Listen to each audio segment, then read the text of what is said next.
Olá, alunos! Vamos para mais uma videoaula. Eu sou a professora Rosa Helena Bueno, estou aqui para contribuir com o aprendizado de vocês, referente aos conteúdos de língua portuguesa. Agradeço imensamente a participação de vocês e parabenizo por estarem aí acompanhando as teleaulas, né, por estarem cuidando do intelecto de vocês. É sempre bom a gente fazer aquele lembrete para os estudantes que têm acesso ao Google Classroom, responder ao formulário de questões e clicar no link para validar a presença de vocês, ok? Então vamos ver o que preparamos para hoje, né? Então hoje a gente vai fazer uma revisão de um gênero textual que já estudamos em aulas anteriores, né, intitulado resenha. Vamos tentar identificar o assunto, o tema que está sendo tratado nessas resenhas, né? Ver a finalidade do texto, as características composicionais, ali os elementos que compõem um texto para que ele seja considerado uma resenha, né? Não uma sinopse ou um resumo. Então a gente vai tentar estabelecer esses comparativos de gêneros discursivos aí. Vamos também buscar reconhecer o efeito de sentido decorrente da escolha de uma determinada palavra ou expressão, né? E com relação à análise linguística e semiótica, vamos ver como que funciona a questão da coesão referencial dos prefixos e sufixos presentes na morfologia das palavras, ok? Então vamos começar a nossa aula. Observem aqui que nesse slide eu fiz uma retomada das características desse gênero discursivo que a gente chama de resenha. Então vamos ler comigo aqui quais são essas características, né? Então o objetivo é transmitir a opinião de um leitor, telespectador, sobre um conteúdo de um produto cultural. Também pode ser sobre um livro, um filme, um evento ou até mesmo um álbum de música de um artista. Além disso, o ponto principal da resenha é a indicação da leitura na íntegra ou não sobre o objeto resenhado, ou seja, tem o propósito de despertar a curiosidade do leitor a partir de uma análise crítica, né? Então, a gente vai ver ali quais são as características presentes nesse tipo de texto que a gente chama de resenha. Vamos ler aqui o espetáculo Os Saltimbancos chega às casas de cultura, né? Então vamos ler aqui um exemplo de resenha que a gente já estudou, né? Não sei se vocês acompanharam essa videoaula no passado, né? A gente viu ali as características da resenha e justamente a gente trabalhou a resenha dos Saltimbancos. Então convido vocês para ler novamente. Então, clássico de Sérgio Bardotti narra o encontro de 4 animais que fogem de maus tratos. Inspirado no conto Os Músicos de Bremen, dos irmãos Grimm, Os Saltimbancos foi adaptado como musical, tornando-se um clássico maravilhoso de grande sucesso logo em sua primeira montagem. A história do encontro do jumento com o cachorro, a galinha e a gata, encenada pela companhia Rafante, e há 31 anos em cartaz. Chega às casas de cultura e pode ser vista até o dia 27 de julho. Então vejam que as características desse gênero textual resenha diferem, por exemplo, de um mero resumo ou de uma sinopse, né? Então a gente tem ali um discurso apelativo, um discurso que busca atrair o leitor para contemplar a obra, para contemplar o produto cultural que está sendo tratado, né, pelo resenhista. Observem que é carregado de adjetivos o texto, né? São vários os adjetivos de elogio à obra, né? E que a gente tem também aqui a omissão de alguns fragmentos. Então, quando a gente faz ali o parênteses e dentro do parênteses colocamos as reticências, significa que uma parte aqui do texto foi omitida, não está presente, certo? Para a gente poder trabalhar só os elementos que nos interessam, né? Para atender os objetivos dessa aula. Continuando a leitura aqui então. Nosso espetáculo estreou em agosto de 1987 e, infelizmente, os temas abordados continuam sendo conturbados e atuais, afirma o diretor e fundador da companhia Paolino Raffanti. O musical narra a jornada de 4 animais que se juntam para formar um grupo musical, após fugirem de maus tratos de seus patrões. Rumo à cidade grande para iniciar uma nova carreira artística, encontram seus antigos donos e decidem enfrentá-los, por medo de voltarem a ser escravizados. A peça ensina o valor da união e da amizade e está voltada a crianças e adultos. Acredito que conseguimos, pois o espetáculo agrada aos pequenos, sem ser maçante para os adultos, finaliza o diretor. Né? Então, observem aqui que nesse slide a gente tem a presença 2 vezes da pontuação aspas. Né? Então, entre aspas, aparece ali a fala do diretor. Né? Então, como que a gente faz a marcação da citação direta num texto? Existem 2 possibilidades que a gente já estudou, né, de discurso direto. Ou eu coloco 2 pontos no parágrafo anterior e daí na outra linha inicio um outro parágrafo com travessão, para indicar a fala direta do personagem, a fala direta de alguém, né, nesse caso é do diretor, ou eu utilizo as aspas. Então, nessa resenha, o resenhista optou por utilizar as aspas para fazer a citação direta da fala do diretor, certo? Então, vamos explorar o texto agora. Começando com a nossa primeira atividade dessa aula, eu vou pedir para vocês, então, relerem o fragmento abaixo e responderem que frase deixa clara a opinião do autor.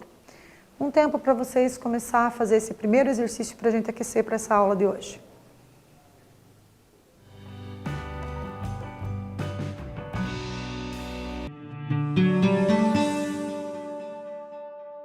Olha lá então, galera, veja lá, quem conseguiu perceber ali que a partir da palavra ali, tornando-se em diante, né? Então, tornando-se um clássico maravilhoso, de grande sucesso, logo em sua primeira montagem.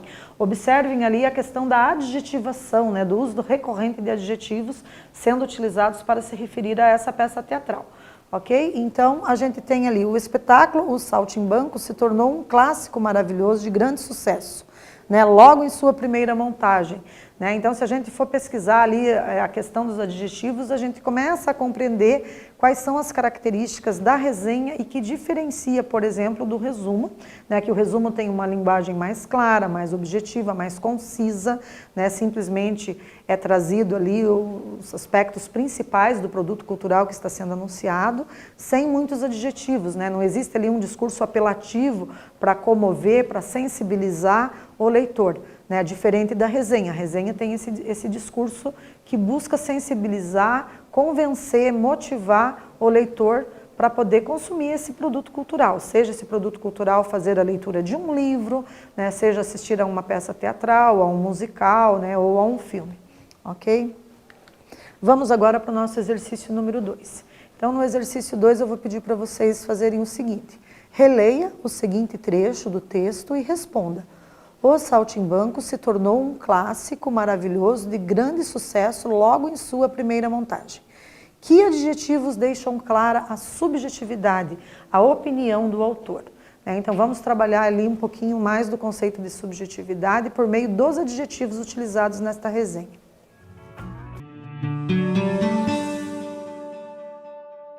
Então, quem conseguiu localizar ali os adjetivos, né, aquilo que qualifica um substantivo, conseguiu encontrar ali, ó, clássico, maravilhoso. Então, a gente tem que nessa expressão a palavra clássico dentro da classe, né, das classes que a gente tem gramaticais, a gente considera um substantivo. E maravilhoso é um adjetivo que se refere a esse substantivo, né, um adjetivo posposto ao substantivo. E grande sucesso. Então, grande é o adjetivo, né, que vai qualificar o sucesso. Então, a gente observa que aqui o adjetivo veio antes do substantivo ao que se refere. A gente chama de adjetivo anteposto ao substantivo a que se refere. Né? Então, esse grande veio para intensificar, né? Um adjetivo que qualifica e intensifica o sucesso feito, né, com essa peça, certo? Vamos para o exercício 3? No exercício 3, eu vou pedir para vocês explicarem por que foram utilizadas as aspas nesse fragmento do texto, assinalando a alternativa correta. Nosso espetáculo estreou em agosto de 1987 e, infelizmente, os temas abordados continuam sendo conturbados e atuais, afirma o diretor e fundador da companhia, Paulino Raffanti. Primeira possibilidade. As aspas indicam o discurso direto do diretor da companhia? Ou, segunda possibilidade, as aspas indicaram o discurso indireto de Paulino Raffanti? Um tempo para vocês assinalarem uma das alternativas.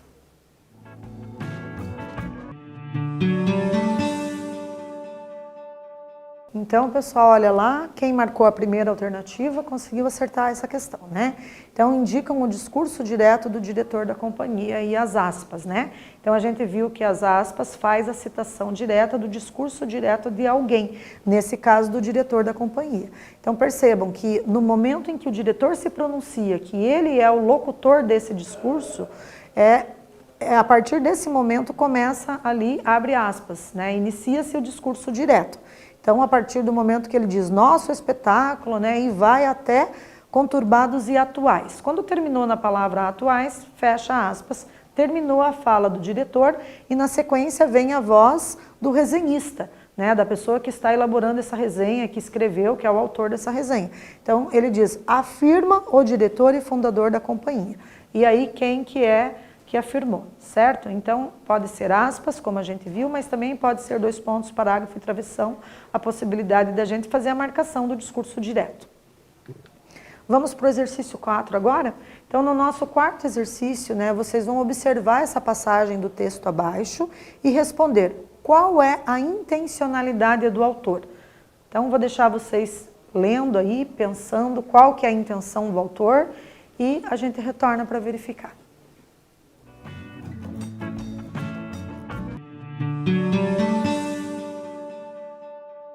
Verificando então, galera, olha lá. Então, quem fez uma resposta similar, né, conseguiu aí acertar. Então, o autor denuncia os maus tratos de seus patrões a seus empregados, que, em muitos casos, acham-se no direito de tratá-los como escravos. Por meio da peça, o leitor, telespectador, ouvinte, independente de ser criança ou adulto, aprende o valor da união e da amizade, bem como da luta contra a opressão. Né? Então, em princípio, a gente tem ali um produto cultural, né? Alguma coisa para entretenimento, para as pessoas se divertirem, mas no fundo, né, o cinema, os livros, os musicais, todos são pensados com uma intenção. Né? A pessoa que elabora, que escreve, o autor, ele tem uma intencionalidade que é passar uma mensagem.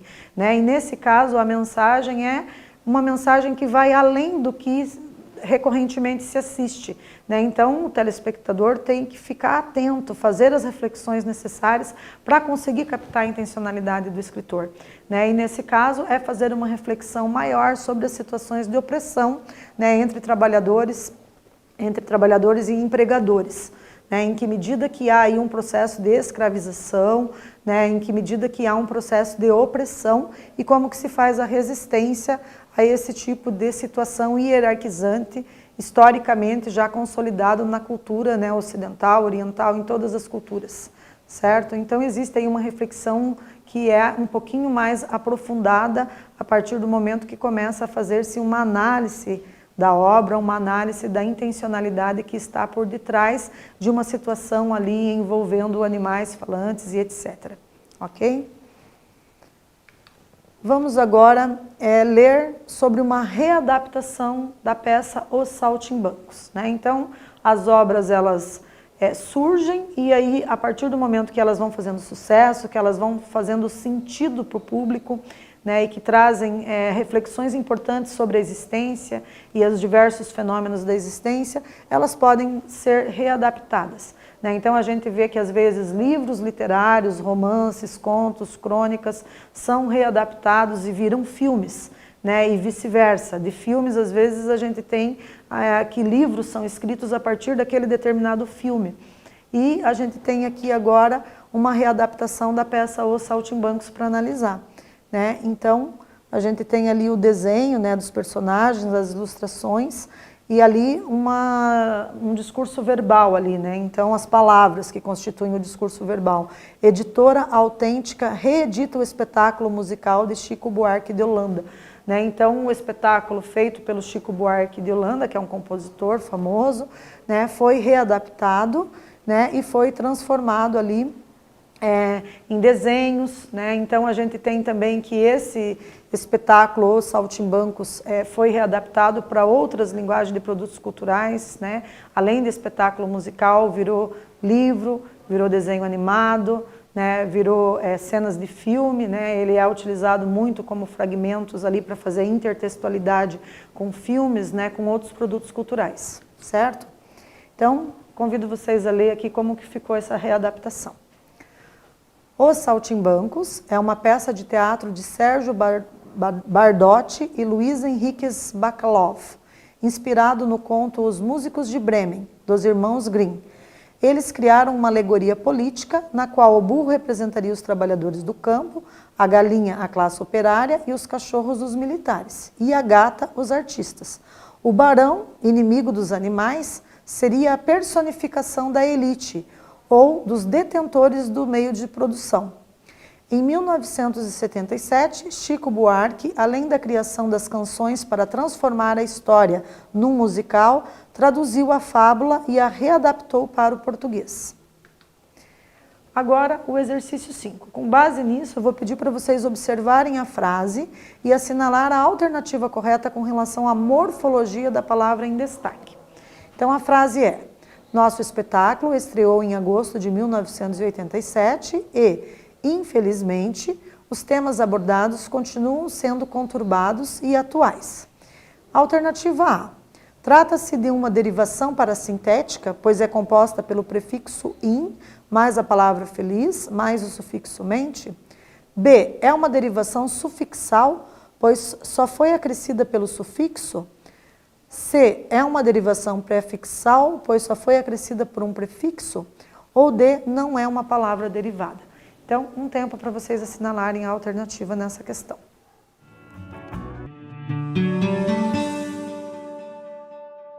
Retornando então, galera, olha lá, a alternativa A, né? Nós temos ali uma derivação parasintética porque temos uma palavra composta pelo prefixo in e mais o sufixo mente, né? Ali acrescidos na palavra feliz, né? Então, quando eu tenho prefixo mais sufixo, eu tenho uma derivação parasintética, né? Se fosse somente prefixo, seria derivação prefixal e somente sufixo, derivação sufixal. Mas no caso, quando eu tenho os dois juntos, então derivação parasintética. Vamos fazer uma breve revisão disso para a gente se lembrar? Então, ó, a palavra felizmente, palavra nova derivada de feliz. É uma derivação sufixal porque há a presença apenas do sufixo mente, né? Eu acrescento na palavra feliz o sufixo mente e aí eu tenho uma derivação sufixal, certo? Eu posso ter calmamente, por exemplo. Pego a palavra calmo e acrescento o sufixo mente. Então, calmamente é uma palavra que a gente considera uma derivação sufixal, porque eu só acrescentei o sufixo, ok? Tenho também, por outro lado, a palavra infeliz. Eu acrescentei ali o prefixo, né? Lembrando que pré remete à ideia de tudo que vem antes. Então, eu tenho ali uma derivação prefixal, né? Há a presença apenas do prefixo na palavra primitiva feliz, certo? E quando eu formo infelizmente, a gente chama de derivação parasintética, né? Memorizem aí. Derivação parasintética é quando eu acrescento prefixo e sufixo numa palavra. No caso, a palavra é infelizmente. Prefixo in mais sufixo mente forma uma derivação parasintética, né? Eu poderia ter, por exemplo, da palavra fiel. Alguém que não é fiel, se eu acrescentar um prefixo in, fico com infiel. E eu posso formar a palavra fidelidade, né? Acrescentando ali um sufixo. E também eu posso ter uma outra palavra constituída por uma derivação parasintética, né, acrescida de prefixo e sufixo, que é infidelidade. Então, infidelidade seria uma derivação parasintética, né? Memorizem, então, derivação parasintética é acrescida de prefixo mais sufixo. Só acrescentou sufixo, derivação sufixal. Só acrescentou prefixo, derivação prefixal, ok? Então, vamos analisar a coesão referencial agora presente neste fragmento da resenha. Então, agora a gente vai fazer uma revisãozinha de coesão referencial, como que a gente referencia algo já dito no texto, né, ou algo que está para ser dito no texto. Assinale a alternativa correta com relação ao pronome pessoal em destaque. Então, vocês têm ali a frase: Os Saltimbancos é uma peça de teatro de Sérgio Bardotti e Luiz Henriques Bacalov, inspirado no conto Os Músicos de Bremen, dos irmãos Grimm. Eles criaram uma alegoria política. E aí o pronome pessoal do caso reto, né, é eles, terceira pessoa do plural. Nesse caso, a gente tem que eles se refere a Sérgio Bardotti e Luiz Henriques Bacalov, ou ele se refere à peça Os Saltimbancos. Mais um tempo para vocês acertarem a essa questão.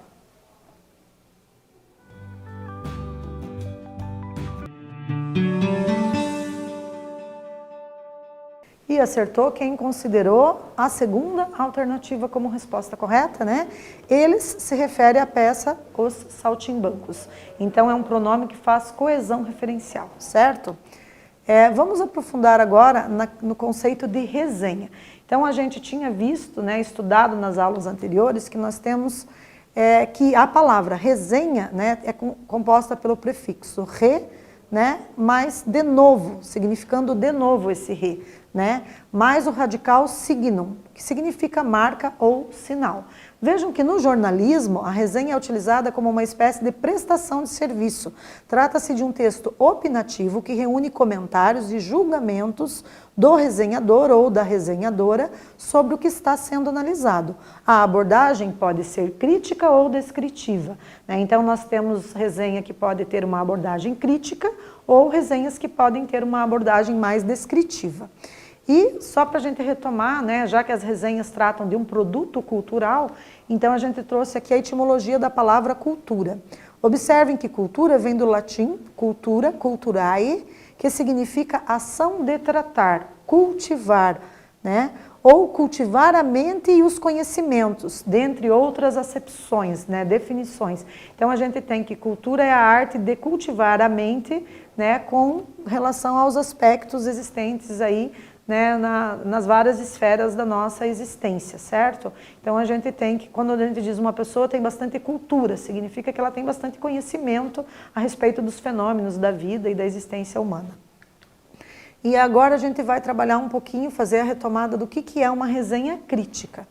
Então o autor aponta todos os aspectos positivos ou negativos que identifica em sua análise, né? Então ele pode trazer tanto os aspectos positivos da obra, quanto também os aspectos negativos ao produzir uma resenha crítica. Ele faz a sua crítica, né? Traz a sua opinião. O resenhador expressa a sua opinião, além de informar o leitor o que acontece na obra resenhada.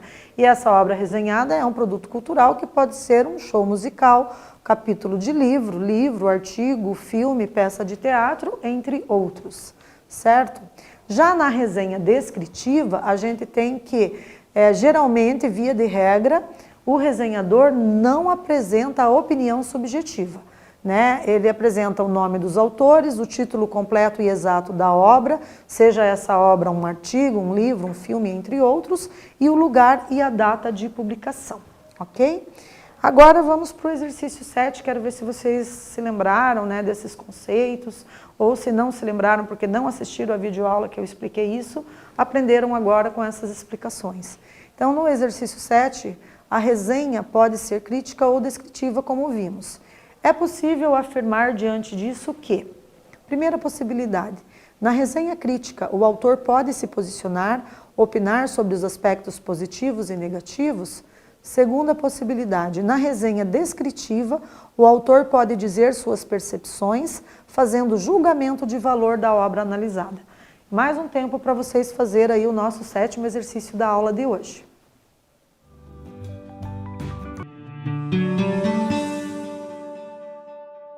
Retornando então, acertou quem marcou a primeira alternativa, né? Na resenha crítica, o autor pode se posicionar, opinar sobre os aspectos positivos e negativos, certo?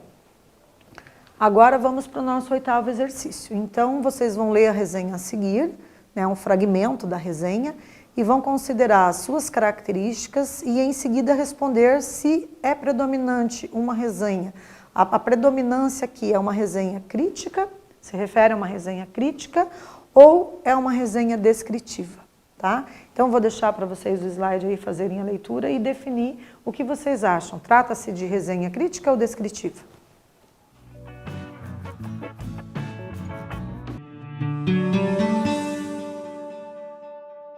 Então, pessoal, conseguiram ler, prestaram atenção, né? Então, acertou o aluno que considerou que trata-se de uma resenha descritiva. Pelos aspectos ali, a gente não tem muito a opinião do resenhador, né? A gente só tem ali a descrição dos acontecimentos que ocorrem ali, né, na peça teatral, nesse musical, nesse produto cultural que está sendo analisado, ok? Então, na nossa aula de hoje, a gente fez aí uma retomada, né? A gente já havia estudado as características da resenha, né? Então, a gente tentou retomar, aprofundar um pouco mais os conceitos pertinentes aos elementos composicionais, identificar o tema, o assunto, né? Verificar a finalidade, né? As características. Também a gente tentou identificar os efeitos de sentido decorrente de uma determinada palavra ou expressão, né? Escolhida pelo resenhador ou pela resenhadora. E com relação à análise linguística e semiótica, nós realizamos as análises relacionadas à coesão referencial, prefixos e sufixos, né? Fizemos uma revisão ali de derivação prefixal, derivação sufixal e derivação parasintética, ok? Então, seguem aí os slides para aprofundamento nos estudos utilizados de referência nessa aula. Agradeço imensamente a participação de todos vocês por estarem aí assistindo a mais essa videoaula e permaneçam em casa se puderem.